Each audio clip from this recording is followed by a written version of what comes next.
Momento.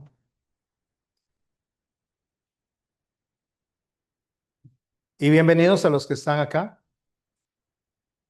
Hoy Dios ha puesto en mi corazón un mensaje, bueno, no lo puso hoy, pero ha puesto un mensaje en mi corazón al cual le llamé circunstancias. Es un mensaje que ha ministrado mucho mi corazón mientras lo escribía y creo que cuando uno como pastor, como predicador o cualquier exponente de la palabra de Dios, el mensaje lo ministra a uno, trabaja en uno, entonces el mensaje toma más relevancia todavía. Porque cuando el Dios le habla a uno, uno lo que hace es transmitir lo que ya Dios ha hecho en el corazón de cada uno de nosotros. Entonces, vamos a orar y le vamos a pedir al Señor que nos bendiga a través de su sabiduría y que nos dé entendimiento. Padre, en el nombre de Jesús, te damos gracias por la oportunidad que tenemos de reunirnos aquí una vez más en tu casa, Señor. Sabemos, Señor, que a veces cuando vemos las cosas que pasan, a las cuales le llamamos circunstancias, a veces tenemos una noción un poco borrosa, vaga, de lo que realmente estás haciendo en nuestras vidas. Especialmente, Señor, porque nuestro entendimiento es limitado, nuestra visión no puede ir más allá de lo que es nuestro entorno y por lo consiguiente, Señor, no aprendemos a través de las circunstancias. Y entonces nos tenemos que ver, Señor, inmersos, sumergidos en un juicio justo de tu parte. En tu santo nombre hoy, Señor, te ruego, te suplico que nos des sabiduría y entendimiento para que de aquí salgamos con una perla, Señor, que nos ayude a cada uno de nosotros a poder agradarte a ti, Señor, y a poder ser consecuentes con lo que decimos ser tus hijos. En el nombre de Jesús te doy gracias y bendigo esta noche. Amén. Las circunstancias. Si yo les preguntara a ustedes, a cada uno de los que están acá y a los que están en casa, si les preguntara a cada uno si sus circunstancias son estables durante su vida, me dirían que no. Yo creo que no hay nadie que diga que siempre le va bien o alguien que diga que siempre le va mal. Tenemos altibajos. Un tiempo estamos bien, un tiempo estamos un poco mal, un tiempo estamos como en un equilibrio ahí, ni bien ni mal, pero al fin de cuentas no podemos decir que tengamos siempre una vida que sea estable a la hora de tener que afrontar todo lo que se nos depara.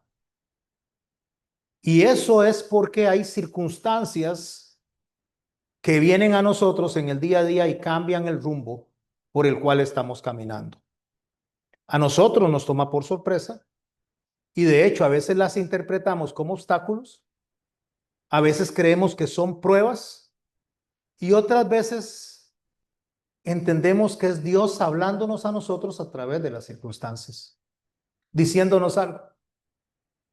Todos en algún momento hacemos planes, siempre tenemos planes. Me imagino que tienen planes para mañana o tal vez planes para la otra semana, pero todos manejamos una planificación de una u otra forma. Algunos más ordenados que otros, algunos manejan una agenda, otros lo manejan en la mente. En el caso mío necesito una agenda porque si no entonces podría poner un evento sobre otro y quedarle mal a alguien.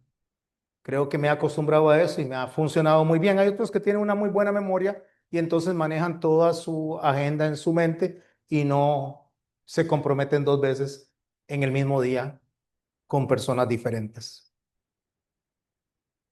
¿Qué hacemos nosotros? ¿Qué planeamos? Los viajes, reuniones, compromisos ministeriales en el caso mío.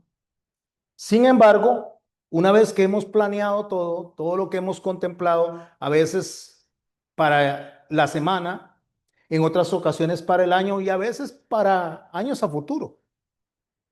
Eso es lo que hacemos nosotros cuando planificamos algo. Pero dentro de nuestros planes suceden cosas inesperadas. En un viaje no arranca el carro, o se viene una tormenta, o estamos en una enfermedad, o aparece una urgencia familiar. Y surge la pregunta, ¿son simples coincidencias que cada vez que yo planeo algo se me caen mis planes? ¿O son circunstancias que están orquestadas por el Señor, que Dios permite para hablarnos y para dirigirnos?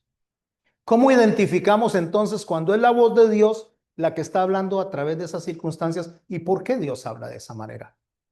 Porque Dios habla de muchas maneras. Según lo que nos enseña a nosotros el libro de Hebreos, Dios habla a través de los profetas, habló a los antiguos, habla a través del Espíritu Santo, habla a través de la Biblia, habla también a través de los sueños. O sea, Dios tiene muchas formas de hablar. A través del Hijo, por supuesto, a través del Evangelio, a través de lo que Él hizo, nos dejó a nosotros un mensaje para nuestro día a día, para nuestra vida, que si lo acatamos y lo seguimos al pie de la letra, pues vamos a estar bien. No digo que nos va a ir bien, dijo que vamos a estar bien. Una cosa es que nos vaya bien y otra cosa es que estemos bien. No conozco a nadie en la Biblia que no haya tenido un padecimiento, a nadie. Y la que tal vez alguien identifica y dice, esta mujer, la madre de él, María, ella no tuvo padecimiento. Yo le voy a decir que cuando a ella Simón le dijo que una espada le atravesaría el alma, ella jamás se imaginó el gran padecimiento que iba a pasar. Así que no hay nadie. Ni siquiera el mismo Señor Jesucristo dejó de pasar por aflicciones, siendo él Dios. ¿Cómo identificamos entonces cuando es Dios el que está advirtiéndonos algo o son cosas que suceden porque vivimos en un mundo caído? ¿Cómo no lo preguntamos nosotros? O sea, yo tengo que hacerme la pregunta, ¿cómo hago para saber que Dios está guiándome en este momento por medio de las circunstancias? Voy a utilizar para comenzar 3 versos claves. Voy a desarrollar un poquito esos versos y después vamos a hablar un poquito más del tema. El primer verso que voy a utilizar está en Romanos capítulo 8, en el verso 28. Dice así: y sabemos que los que aman a Dios, todas las cosas les ayudan a bien. Esto es, a los que conforme a su propósito son llamados. Subraye todas las cosas porque volveremos a este verso en un minuto. Proverbios 16:9. El corazón del hombre piensa su camino, mas Jehová endereza sus pasos. Nosotros tenemos planes, hacemos planes, pero muchas veces nuestros planes no van en consecuencia con la voluntad de Dios y Dios va a enderezar esos pasos que estamos dando. Y esta parte, quiero rescatar esa palabra, endereza sus pasos. En Hechos 16, en el verso 6 dice, y atravesando Frigia y la provincia de Galacia, les fue prohibido por el Espíritu Santo. Subraye, les fue prohibido por el Espíritu Santo. Les fue prohibido hablar la palabra en Asia. Y cuando llegaron a Misia, intentaron ir a Bitinia, pero el Espíritu Santo no se los permitió. O sea, Dios viene y le habla a los apóstoles y le dice que no tienen que ir a Asia a través del Espíritu Santo, pero ellos insisten en ir. Entonces el Espíritu Santo termina estorbándoles. Y deseo que subrayen esa palabra, el Espíritu no lo permitió. En Romanos 8:28, cuando hablamos de todas las cosas, Pablo lo que asegura en esto es que todo, y creo que no es necesario hacer una gran exégesis de la palabra todo, para saber qué involucra lo favorable o lo adverso. Todo coopera para bien para los que aman a Dios. El énfasis que Pablo está haciendo cuando dice este verso, sin meterme a detallar el verso como tal, es que la soberanía está implícita ahí, que es un énfasis que él está dando al absoluto control que tiene Dios sobre todas las cosas, las buenas y las malas. Entonces podríamos decir que no hay un accidente, no hay una enfermedad, no hay ninguna injusticia, ni siquiera las victorias humanas que se quede fuera del alcance de Dios y del propósito de Dios, sea lo que sea. Lo que parece a veces un fracaso, podría ser hasta un eslabón dentro del plan divino para llevarnos a mejores cosas. Lo que nosotros consideramos como una pérdida, en el plan de Dios es una ganancia. Lo que usted y yo vemos como algo triste, en un momento determinado nos va a hacer reír, nos va a hacer gozarnos. Y alguien podría decir, eso no es posible. ¿Cómo vamos a reírnos de un momento triste? Por eso se llama gozo, porque no tiene que ver con la emoción, tiene que ver con lo que el Espíritu Santo hace en nosotros. Y en Proverbios, cuando habla y dice que endereza sus pasos, el texto lo que está reconociendo es que hay una capacidad humana para planear, que es lo que hablamos hace un momento. O sea, el corazón del hombre piensa el camino, significa que el hombre está capacitado para planear. Pero quien da la última palabra, al final de cuentas, quien dice el ok, es Jehová Dios. Nosotros podríamos proyectarnos a hacer muchas cosas, tenemos muchos planes, pero al final de las cuentas el que determina todo es Dios. Y usted y yo podemos tener planes para este año, para este fin de año, para el otro año. Podríamos tener planes a largo plazo. De hecho, yo tengo planes. Pero siempre he dicho que mis planes están sujetos a lo que Dios permita. Porque yo puedo hacer muchos planes, pero al final de cuentas, según lo que dice el texto, Jehová endereza el curso del camino hacia donde Él quiere. Y ahí es donde las circunstancias alteran nuestros planes. Donde las circunstancias nunca van a ir en contra del plan de Dios. Nunca.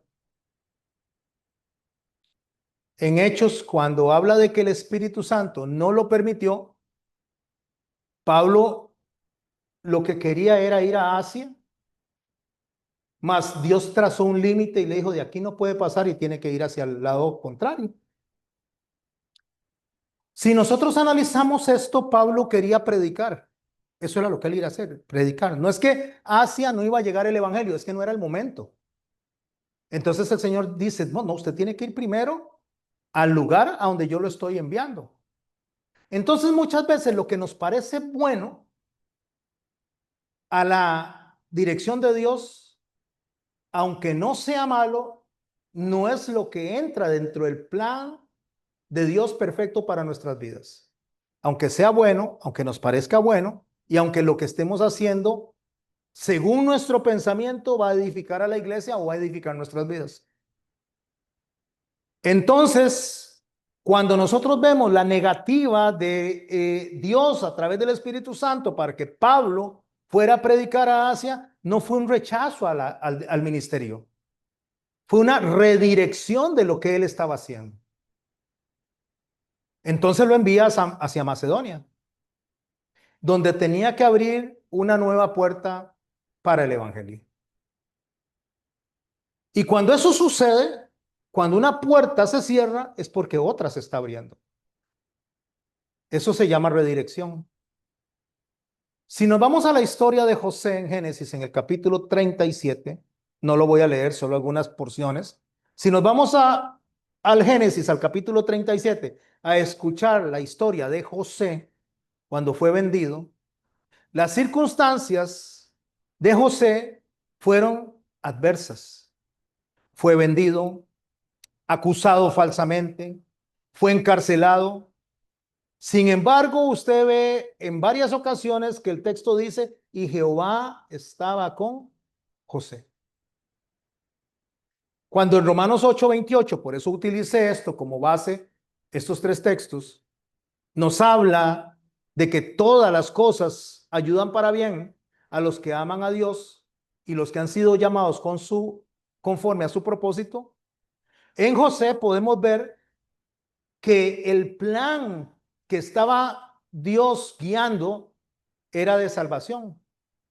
Cuando los hermanos de él lo trataron primero de matar y después acordaron venderlo como esclavo, José en ningún momento él decidió ser esclavo. Él no estaba planeando eso. Él tenía otras ideas. Él había tenido unos grandes sueños. Y eso era lo que él pensaba, porque eso fue lo que Dios le había revelado en el sueño. Que él iba a tener una buena posición y que los hermanos de él iban a estar subordinados a él. Lo mismo que sus padres. Ese fue el problema que él tuvo. Ese fue el conflicto. Pero resulta que lo que los hermanos hicieron a la hora de meterlo en una cisterna, ni él se imaginó el camino por el cual iba a trazar, que terminó siendo el gobernador de Egipto, el segundo después del faraón. Cuando parecía que no había salido, perdón, cuando parecía que no había salida, cuando estaba en la cárcel, incluso cuando interpretó el sueño del panadero y del copero, creo que la mayoría conocemos la historia. Una vez que él interpreta estos sueños y uno es decapitado y el otro es liberado y llevado donde es Faraón, pasaron 2 años sin que Faraón supiera nada de José. Eso sería muy desesperanzador para nosotros. Porque usted dice, mira, ahora este sueño, este hombre está libre, mañana me vienen a liberar a mí.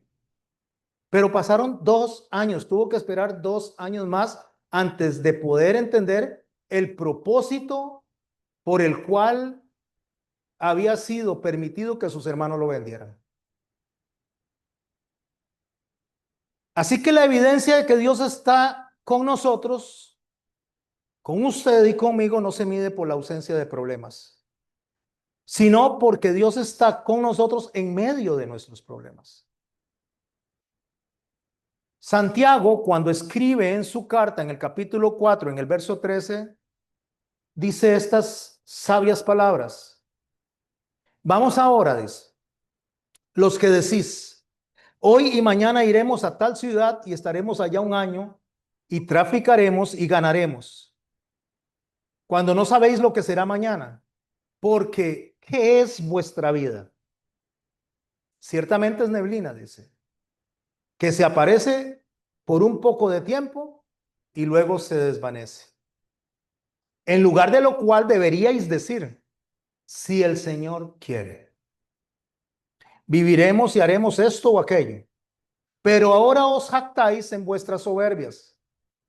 Toda jactancia semejante es mala. Y el que sabe hacer lo bueno y no lo hace, le es contado por pecado. Santiago nos hace ver a nosotros que nosotros tenemos la tendencia a creer que tenemos el control sobre las cosas.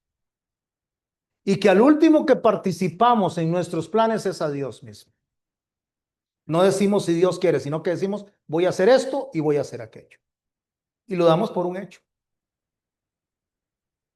De hecho, mis hermanos, Santiago lo que está hablando en momentos de pruebas, de persecuciones, donde el pueblo estaba dispersado, está hablando que el hombre tiene una autosuficiencia limitada.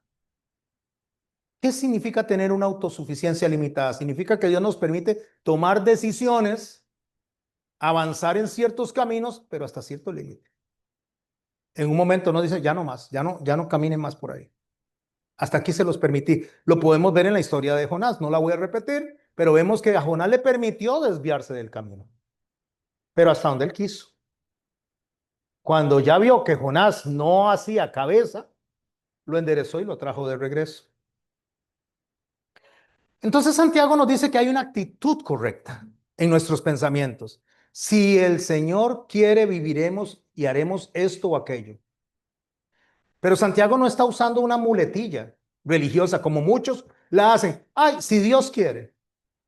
O tal vez alguien venga y esté conversando y dice, mañana voy a ir a San José y el otro le sale ahí, si Dios quiere. Pero lo está usando como una muletilla, como simple y sencillamente repitiendo una frase, o realmente está asumiendo la responsabilidad delante de Dios de aceptar la voluntad de Él. Es como cuando alguien sale y le dice a alguien al otro, que Dios lo bendiga, que Dios lo acompañe. Le está realmente diciendo en conciencia y en entendimiento de lo que significa que Dios lo bendiga, que lo acompañe, o simplemente es un lenguaje religioso, un lenguaje popular, que lo lanzamos como una muletilla más.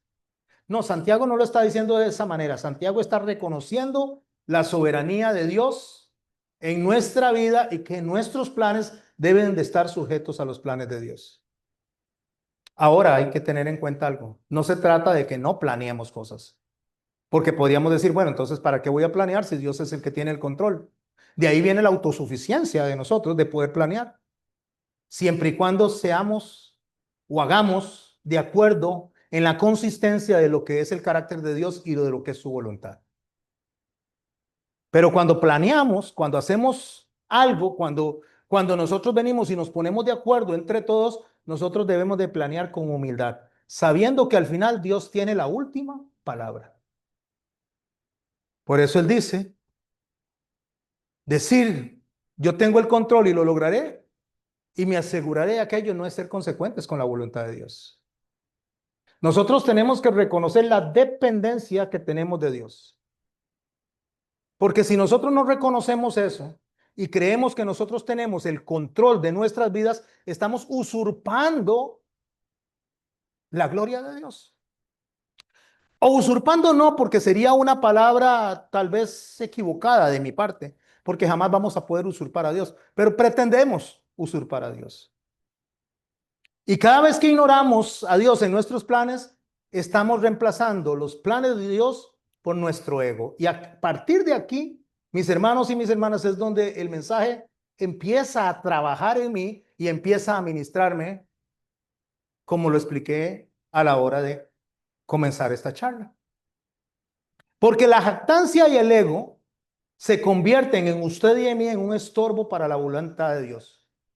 Entonces, cuando sale el ego, cuando sale la jactancia, cuando sale lo que nosotros creemos tener por control, entonces Dios nos cambia las circunstancias. Porque Dios cambia las circunstancias para que nuestra naturaleza egoísta, egocéntrica, cambie y lo tome a Él en cuenta en todos los planes. Entonces el ego, que está en la mayoría de nosotros, por no decir en todos, aunque creo que no me equivocaría si no digo que todos somos o tenemos ego. Pero voy a decir que el ego, ante la palabra de Dios que dice que todo ayuda para bien, el ego levanta la mano y no acepta que todo ayude para bien, porque dice, ¿cómo es que lo desagradable puede ayudar para bien? Ese no es el Dios que yo conozco. El Dios que yo conozco siempre va a hacer las cosas buenas, siempre me va a ir bien, nunca me voy a enfermar. Eso lo dice el ego, no lo dice Dios. El ego, el orgullo, el no poder reconocer nuestras limitaciones, nos hace levantar la voz y decir, eso no puede ser. Porque no podemos soportar que Dios nos ponga a nosotros en un estado de aflicción o en una silla de espera. Entonces el ego dice, esto no puede ser bueno. Pero Dios dice que lo que Él está haciendo para nosotros, por medio de las circunstancias, está transformando nuestras almas, aunque no lo entendamos. El hecho de que no lo entendamos no significa que no está dirigido, orquestado por Dios. De hecho, no vamos a entender a Dios. Cualquier exegeta, cualquier teólogo, cualquier maestro que quiera hacerle creer a usted o a mí que conoce a Dios en su totalidad, está equivocado. Porque es imposible conocer la mente de Dios en su totalidad. Lo que conocemos es lo que Dios ha permitido que conozcamos. Y somos muy limitados. Ni siquiera tenemos la idea de cómo es la Trinidad y cómo funciona la Trinidad y tratamos de explicar a la Trinidad a nuestra manera. O tratamos de explicar lo que es la eternidad en una mente tan limitada que si no fuéramos tan limitados y Dios nos está diciendo que en Cristo podemos vivir por siempre, no tendríamos miedo a la muerte. Porque la entenderíamos perfectamente y entenderíamos lo que es el paso de esta naturaleza en la tierra a la naturaleza con el Señor en su presencia. Pero como no lo entendemos, el ego nos dice, eso no lo entiendo, eso no es posible, o sea, no quiero enfermarme, no me quiero morir. Pero al final, según lo que acabamos de estudiar, el ego traza planes, calcula, diseña una ruta y dice, por aquí voy a ir. Y es donde Dios viene y endereza nuestros pasos. Y ese choque que se da entre el ego y la voluntad de Dios, cuando el ego se da cuenta que es de Dios la última palabra, entonces empieza a agachar las orejas del ego. Y mis hermanos y mis hermanas, ¿qué tal mi hermanita?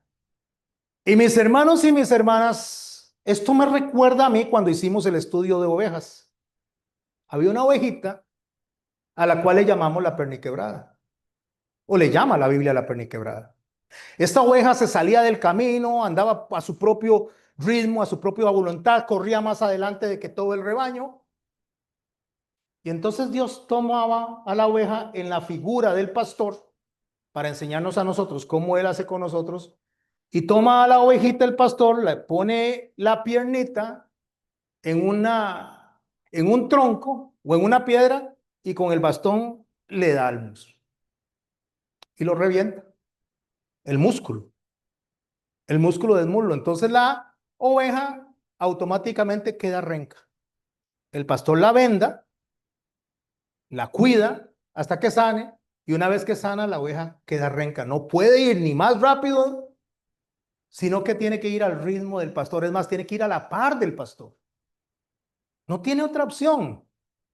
El que la hirió la sanó, pero la sanó para que no se desviara del rebaño y terminara siendo comida por los depredadores, para salvarla.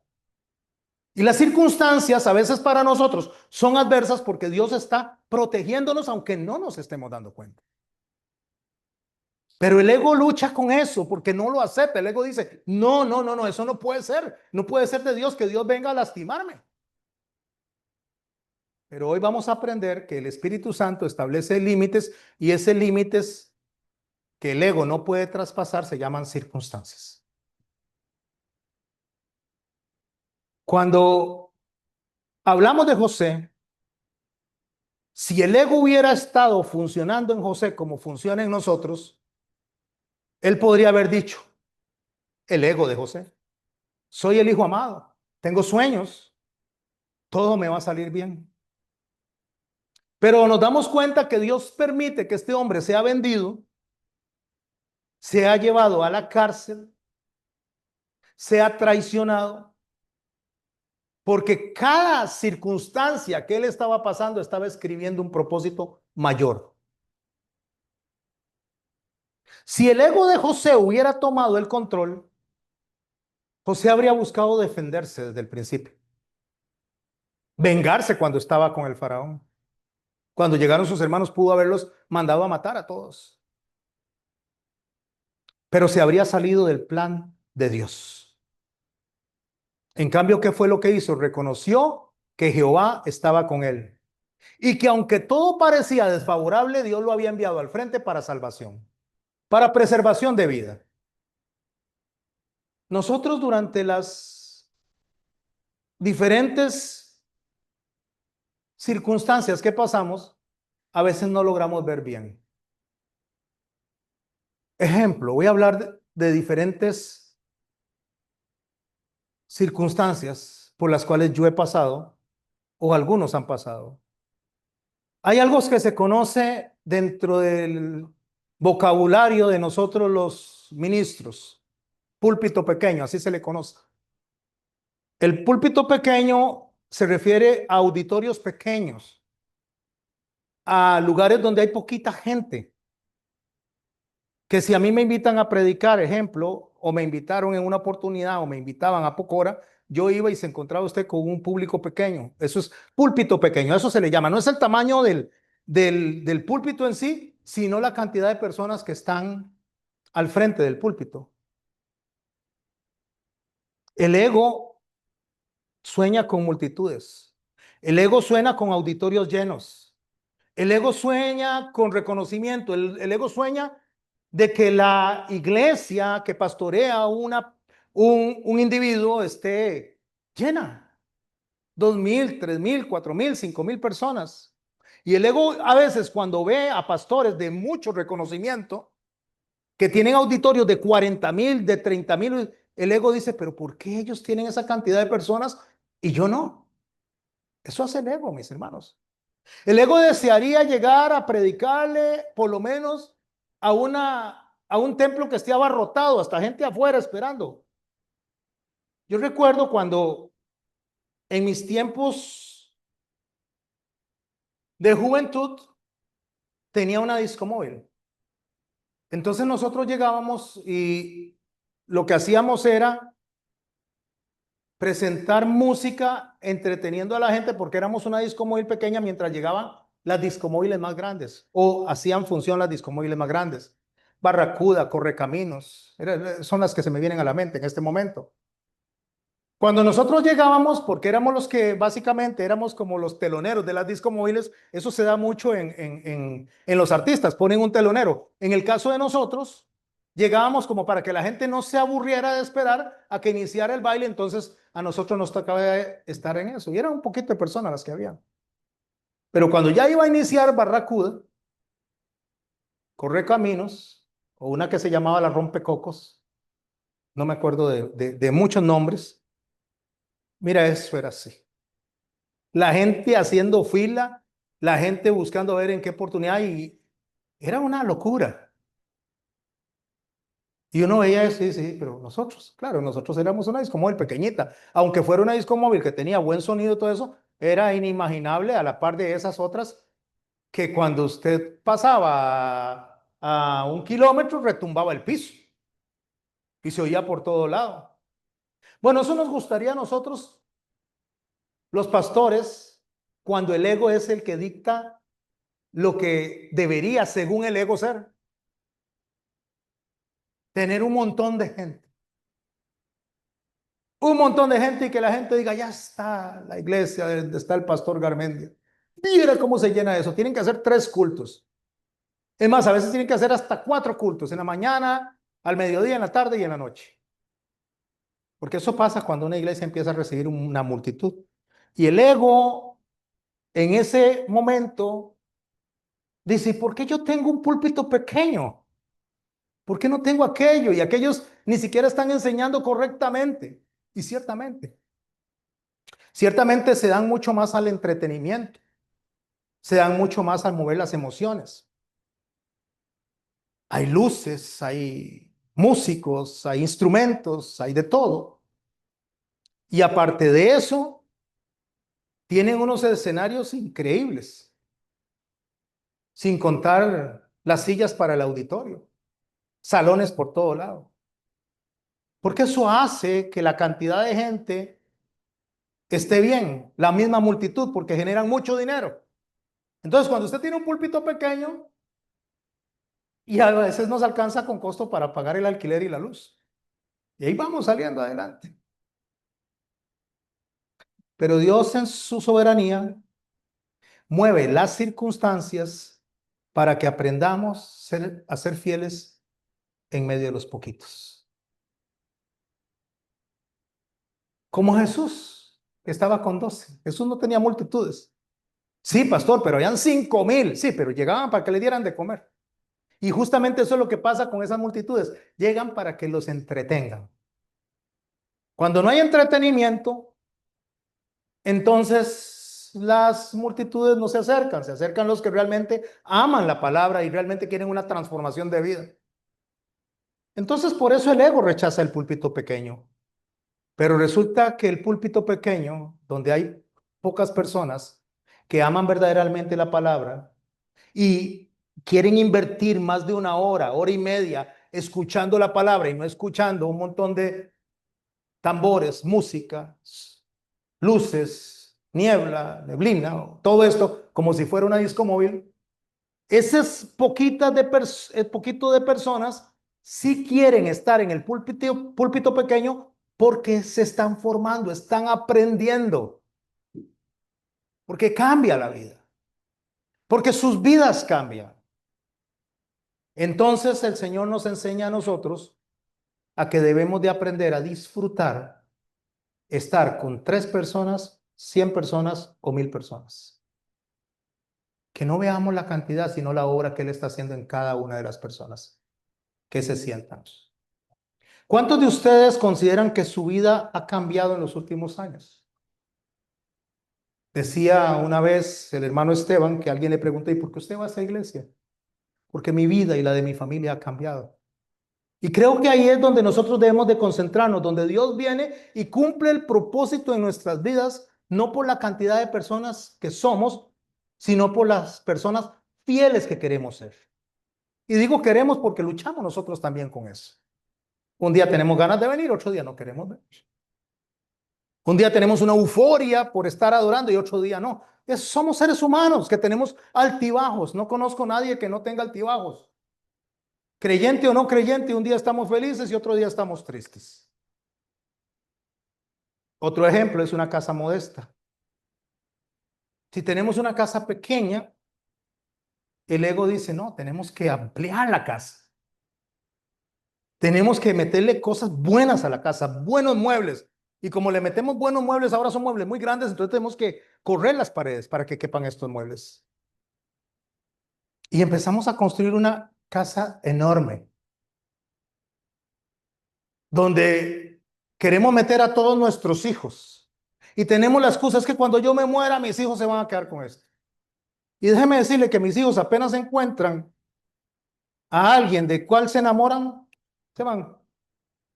Y terminamos con una casa enorme y solos, donde necesitamos solamente un cuarto, no necesitamos un montón de cuartos, y gastamos muchas veces en esa casa enorme lo que pudo habernos servido a nosotros para nuestra vejez, para nuestro retiro, para nuestra ancianidad. Pero nosotros sentamos cabeza que esto es para nuestros hijos. Y las circunstancias nos empiezan a enseñar. Y de una manera muy dura. Las circunstancias empiezan a decirnos que el verdadero hogar no está en las paredes, sino en la paz que se respira en la familia. Y que en los pocos momentos en donde nuestros hijos nos visitan, que los disfrutemos. Porque ellos no se van a quedar a vivir con nosotros. Ellos van a hacer sus propias familias. Y cuando nosotros nos muramos, ¿sabe qué van a hacer? Van a vender la propiedad y se la van a repartir. Y lo que usted planeaba dejar para que ellos tuvieran donde vivir, es donde menos van a vivir. Entonces, ¿qué es mejor? Tener una casa sencilla, donde habite el amor de Dios, no un palacio lleno de pleitos, divisiones, y no solo eso, pensando que nuestros hijos a cierta edad tienen y deben volar. Es la ley de la vida, dejarás a tu padre y a tu madre, pero nosotros pensamos y construimos, quédense con su padre y su madre. Y nosotros, mis hermanos y mis hermanas, no nos proyectamos a nosotros como esposos. Porque cuando nosotros tenemos la fijación de pensar solo en nuestros hijos y en sus hijos, nos olvidamos de nosotros, como esposos, como pareja. Y entonces no pensamos en eso. Y es donde el ego, a través de las circunstancias, es cacheteado por el Espíritu Santo y le dice, dése cuenta que al final ni siquiera con su esposa va a estar en la presencia de Dios, sino solo. Nadie va a estar a su lado, nadie. Y si pensáramos humildemente, mis hermanos, en lugar de estar pensando en grandezas que no nos calzan a nosotros, de queriendo tener una vida que no es la nuestra, sí hay gente millonaria, hay gente ricachona, hay gente petrolera que puede hacer eso, pero nosotros somos personas de a pie. Personas que en el momento que llega una pandemia, estamos pensando qué hacemos para poder pagar lo nuestro, porque las circunstancias cambiaron. Cuando venía la pandemia, tenemos un negocio de turismo y teníamos trabajo para 2 o 3 años. Calculábamos que tal vez pudimos haber hecho en ese momento $1 millón por año en trabajo. No lo hacíamos nosotros directamente, sino podíamos dárselo a otras personas y nos ganábamos un 10% por eso, que es mucha plata todavía. $100,000, ganárselos en un año, no todo el mundo se los gana. Y nos vimos de la noche a la mañana con ingreso cero. Las circunstancias cambiaron de la noche a la mañana. Y lo que nosotros pensábamos que iba a ser como nuestra solución a nuestro retiro, se convirtió en una expectativa de ahora, ¿qué vamos a hacer? Eso acelera, nos eclipsa, no nos ayuda a ver más allá. Hoy estamos bien, hoy usted está bien aquí, hoy yo estoy bien, pero yo no sé si mañana voy a aparecer en un hospital lleno de mangueras. Y que el doctor llegue y me diga, bueno, José, le quedan 6 meses de vida nada más. Todo cambia en un instante. Y teníamos planes a largo plazo y el doctor dice no le quedan más que 6 meses o menos. Y ahí es donde empezamos a decir, ¿qué pasó? Esto no es de Dios. Dios no opera así.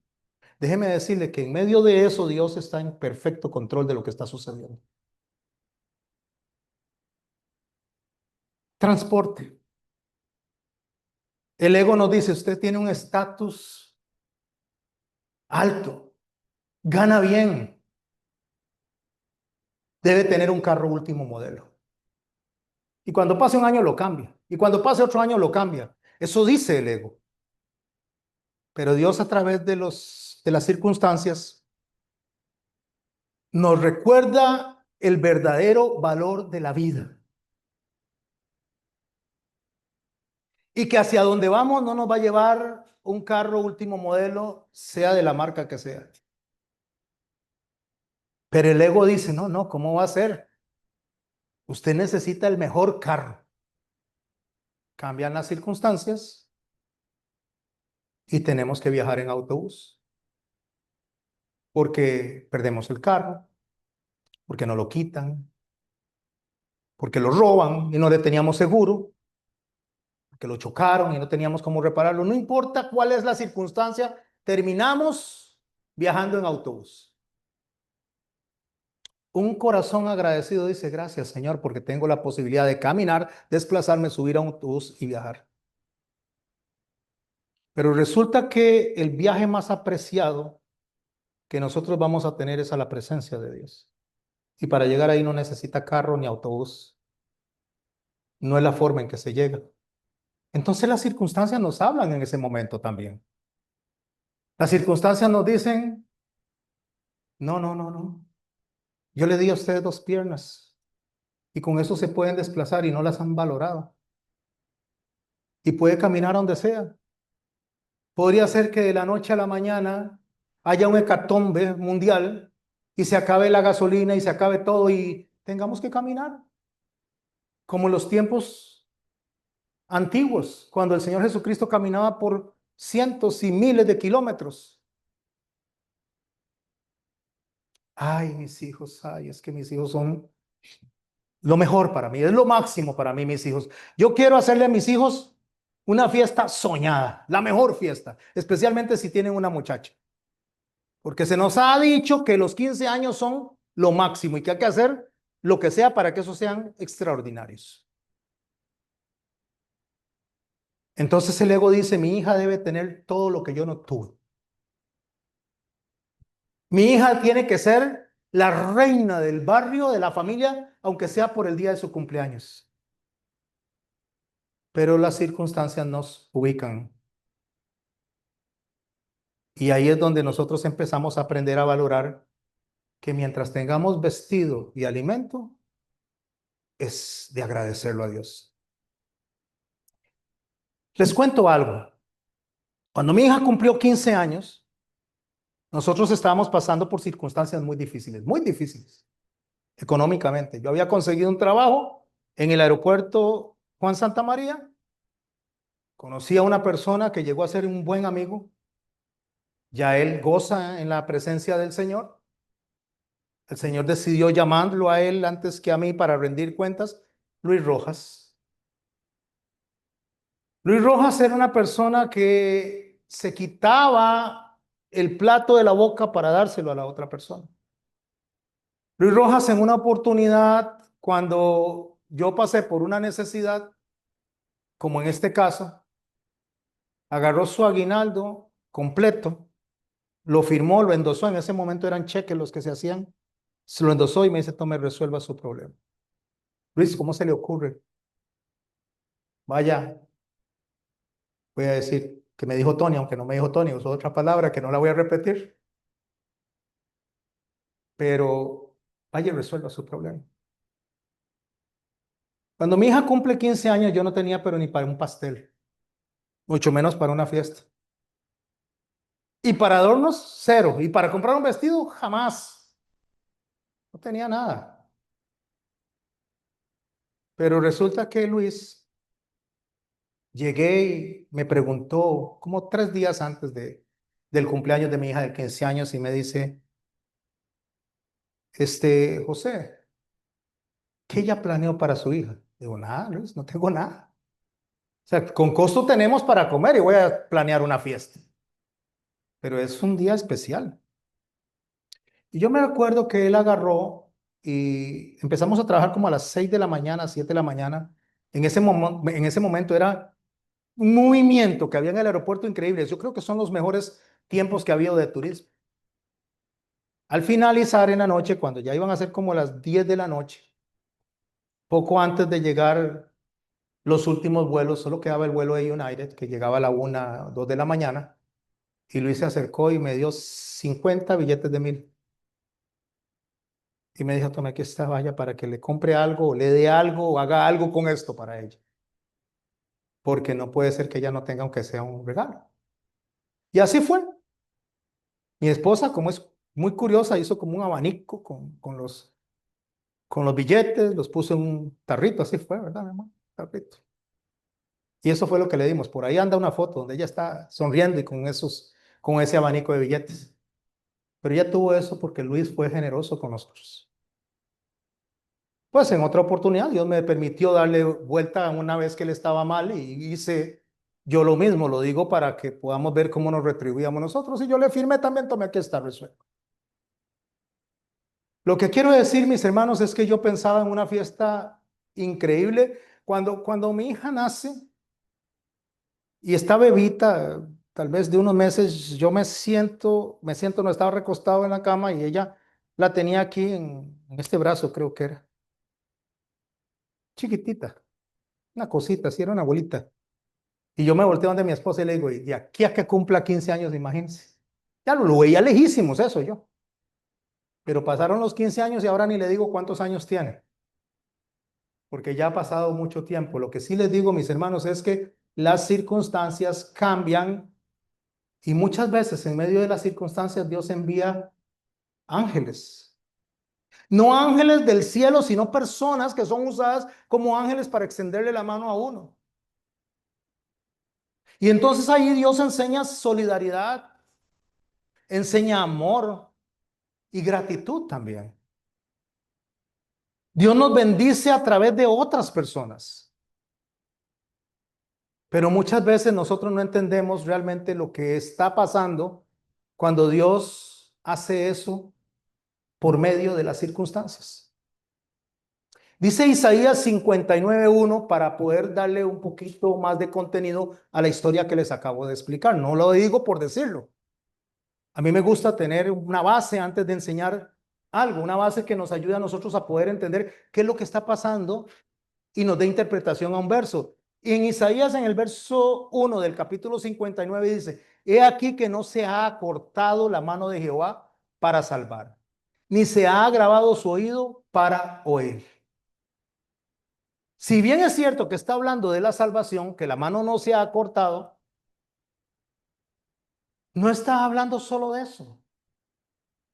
No solo está hablando de abundancia, no solo está hablando de milagros, no solo está hablando de prodigios. Significa que la mano de Dios está activa en cada día de nuestra vida, en medio de cualquier circunstancia. La mano de Dios se puede ver en un amigo que llega como un sobre para que puedas comprar un pastel y celebrar un cumpleaños. La mano de un amigo, perdón, la mano de Jehová se puede ver en una hermana que se sienta y le dice, venga, oremos. Oremos juntos. La mano de Jehová se puede ver en un hermano que cuando usted va para la casa, está lloviendo y le ofrece un aventón y le dice, yo no paso dejando, para que no camine, para que no se moje. La mano de Jehová se puede ver en un grupo pequeño de personas fieles que permanecen frente a un pastor indiferentemente de lo que los demás digan. Y yo por eso les agradezco a ustedes y por eso Dios ministró mi corazón. Porque el ego cuando dice, ¿y por qué no tenemos multitudes? La mano de Jehová me dice a través de ustedes, dele gracias, dame gracias, porque estas personas son fieles a mi palabra. No a mí, a su palabra. Y ustedes están aquí no por mí, sino por la palabra de Dios. Entonces la mano de Dios no siempre es un milagro espectacular. La mano de Dios tiene el toque humano. donde Él dice, a través de un abrazo estoy contigo. La mano de Dios se extiende a través de una mano extendida donde Él le dice, venga, levántese, podemos caminar juntos. José experimentó la cárcel, la traición, momentos oscuros, pero él decía, Jehová está conmigo. Jehová estaba con José. Como Israel, Israel pasó por guerras, por hambres, por exilios, pero ahí en esas circunstancias siempre ha estado Jehová.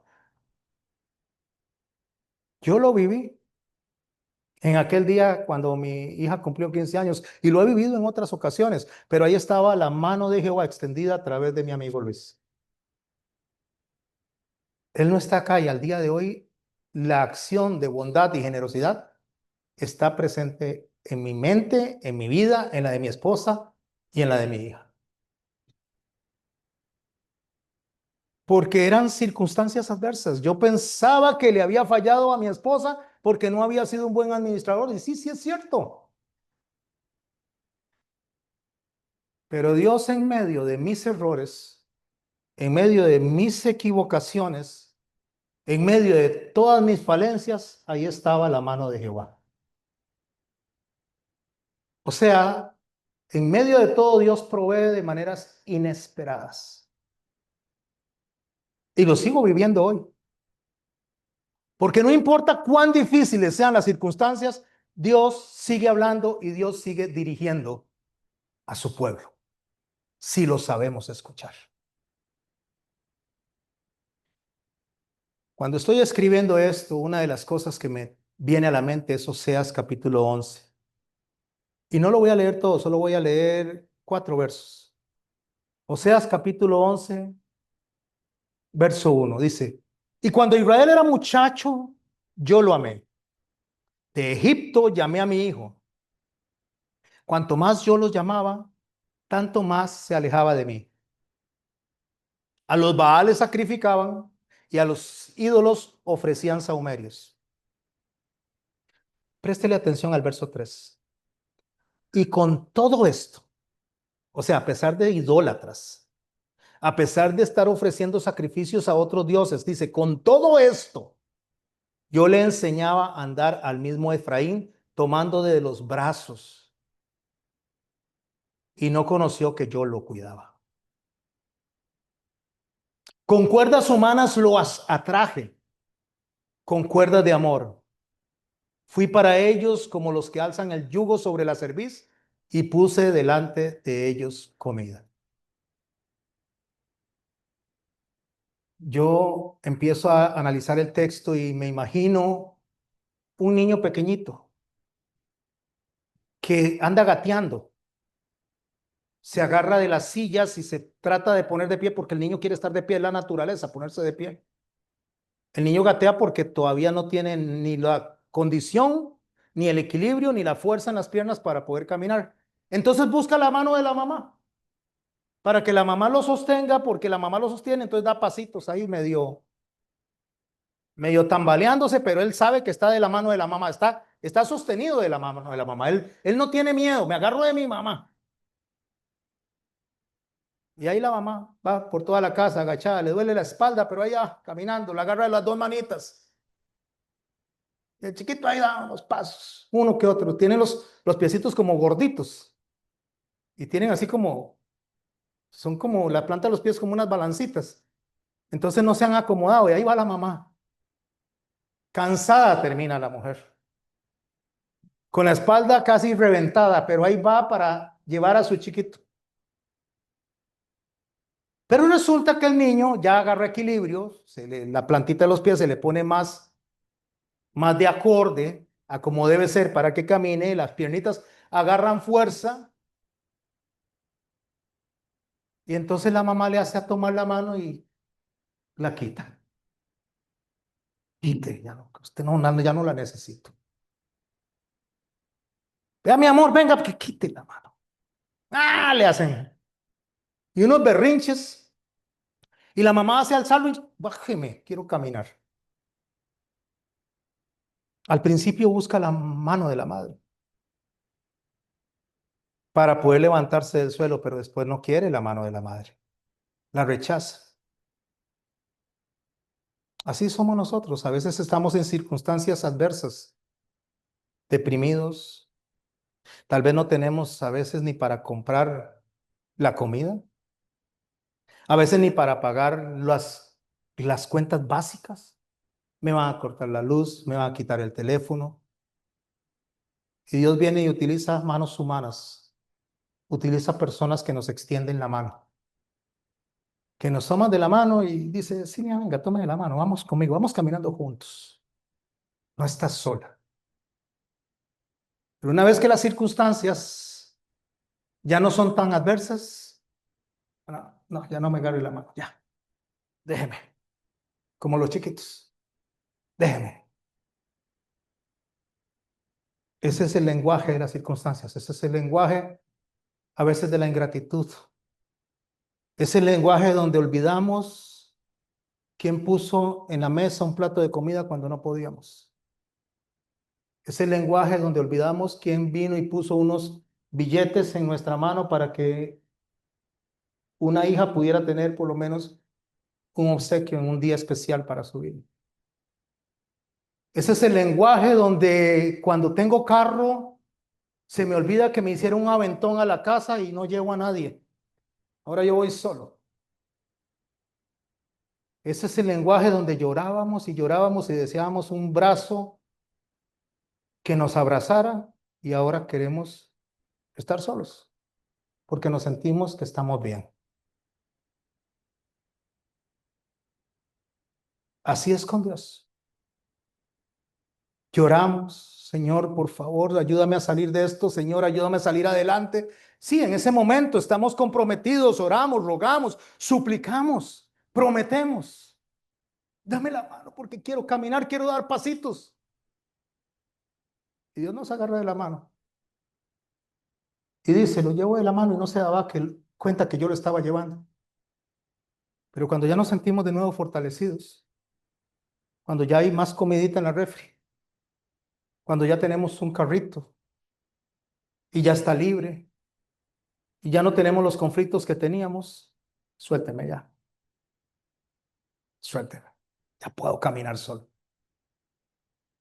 Y cuando Dios nos ve que nos alejamos, nos vuelve a llamar constantemente y nos sigue cuidando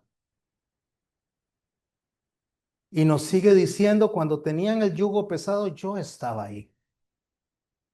Y ahora que el yugo está liviano, yo estoy aquí. Porque Dios hiere y Dios sana. Porque las circunstancias, mis hermanos, no son un accidente. Son cuerdas de amor con las cuales Dios nos atrae a nosotros. Y Dios sigue presente en nuestros días y nos sigue enseñando a caminar cada segundo de nuestras vidas. Por eso, mis hermanos, lo que hoy parece adversidad, mañana lo vamos a hablar como un testimonio. Antes, cuando estaba yo en situaciones adversas, no podía dormir, no sabía qué hacer. Recuerdo una vez que mi papá llegó y me dijo, papito, lo que se puede resolver, no te preocupes porque se puede resolver. Y lo que no se puede resolver, no se preocupe porque no se puede resolver. En ese momento que él me dijo eso, para mí fueron solo palabras, porque estaba en una situación difícil, muchas situaciones difíciles. Pero hoy esas palabras fueron sabias porque el Dios que me habló a través de esas palabras, y no lo escuché, me está hablando hoy a través de esta predicación. Y el Dios que movió el corazón de mi amigo para extenderme la mano en ese momento es el mismo Dios que está hablando en medio de este pueblo acerca de lo que son las circunstancias. Entonces cobra vida las palabras de David. Aunque ande en valle de sombra de muerte, no temeré mal alguno, porque tú estarás conmigo. La clave no es la ausencia de problemas. La clave ahí es la compañía que tenemos nosotros en medio de las circunstancias. Las circunstancias pueden ser oscuras, pueden ser desfavorables, pueden ser dolorosas, pero Dios está contigo. Dios está conmigo. Y algo muy importante, no nos olvidemos, mis hermanos, de las personas que fueron en ese momento el brazo de Dios extendido cuando nosotros más lo necesitábamos. Porque qué fácil es nada más decir, bueno, ya, suélteme, suélteme, mamá, ya yo sé caminar. Pero resulta es que a ese niño le falta todavía ir a la escuela, al colegio, le falta ir a la universidad, si es que llega hasta ahí.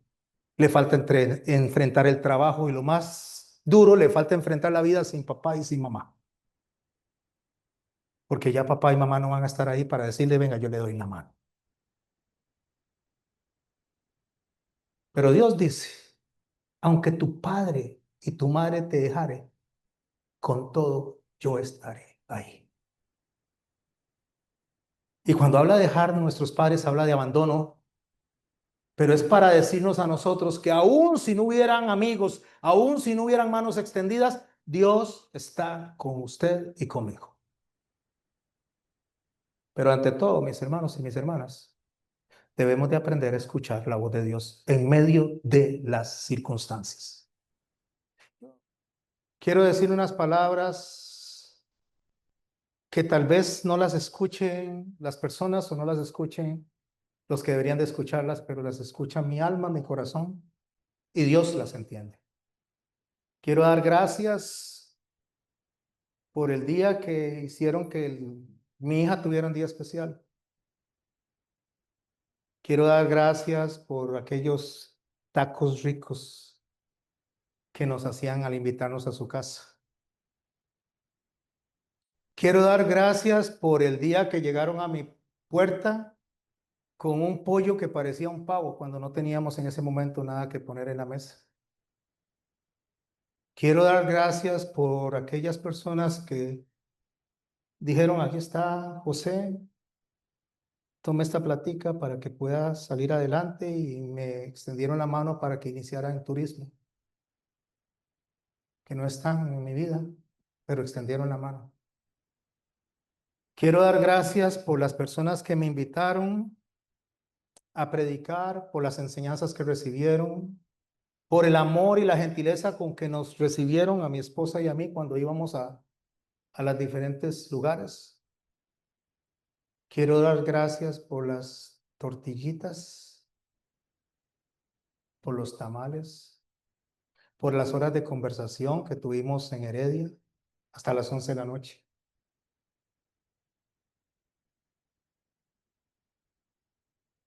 Quiero dar gracias por todas las personas que estuvieron en mi vida y hoy no están.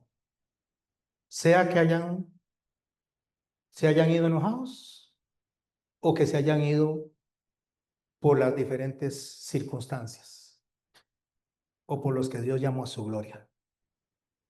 Pero por cada persona que ha estado en mi vida, en medio de tiempos adversos y en medio de tiempos buenos, le doy gracias a Dios. Padre, en el nombre de Jesús, te doy gracias por este mensaje. Te doy gracias, Señor, porque a veces no valoramos lo que haces a través de esas manos extendidas, Señor. Y a veces porque las circunstancias cambian, vemos diferente a las personas, Señor, y no debe ser así. Que fuera que hicieras tú eso con nosotros. Gracias, Señor, por aún cuando queremos soltarnos de tu mano como niños insolentes, continúas guiándonos, Señor, abrazándonos, dándonos, Señor, lo que no merecemos. Gracias por cada persona que pusiste en mi vida, porque de cada persona aprendí. Aprendí confianza y aprendí también desconfianza. Aprendí a que se puede extender la mano y hay otras en las cuales hay que tener cuidado al extenderla. pero todas las personas han dejado una enseñanza en nuestras vidas, Señor. Pero principalmente, Señor, te quiero dar gracias por mi esposa, porque en medio de las circunstancias, hasta el día de hoy, Señor, ella ha estado a mi lado. Gracias por ella, Señor. Y gracias por tus hijos, Señor, que no lo dejo de último en mi oración, no porque no sea importante, sino por ser el más importante. Gracias, Señor, porque en medio de mis fechorías, en medio de mi insensatez, en medio de mis pecados, Señor, en medio de todo, me vistes con ojos de favor y decidiste ponerme, Señor, en tu camino. Tejiste, Señor, todo un camino, tejiste, Señor, circunstancias, y aquí estoy. Gracias, Jesús. Te doy gracias y bendigo esta noche en el nombre tuyo, Jesucristo, para la gloria del Padre y por la bendición, Señor, de la guía del Espíritu Santo. Amén.